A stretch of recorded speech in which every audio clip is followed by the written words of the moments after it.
Quello offerto dal Ministero dello Sviluppo Economico è un treno da non perdere, è il decreto che permette l'accesso alle agevolazioni per le aree di crisi industriale non complessa.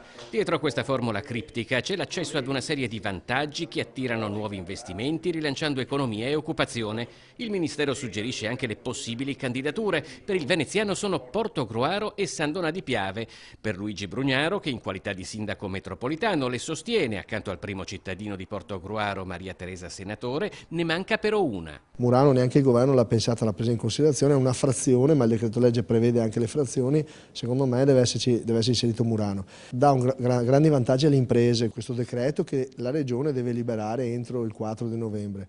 Crediamo che già nello spirito della legge si parli di un sistema connesso, per cui proprio perché Portogruaro e San Donà e Murano hanno sempre lavorato in sintonia con Marghera, queste siano le aree da indicare. Su Porto Marghera la polemica è scoppiata a settembre, quando il polo industriale veneziano è stato clamorosamente escluso dall'elenco dei finanziamenti del governo verso le aree di crisi complessa, una decisione che ha creato più di un comprensibile malumore. Crediamo che deve essere detto da tutti forte che vogliamo l'area di crisi complessa, come insomma penso sia da tutti, è sempre stata.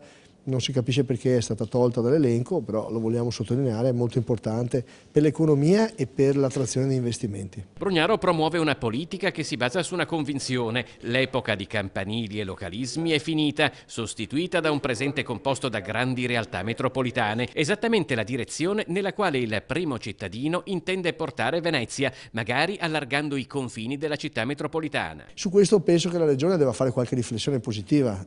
Purtroppo ci sono ancora delle persone che pensano invece magari che è più interessante, forse per loro, separare il Comune di Venezia per renderci più deboli, ma sono giochetti che sono veramente della vecchia politica.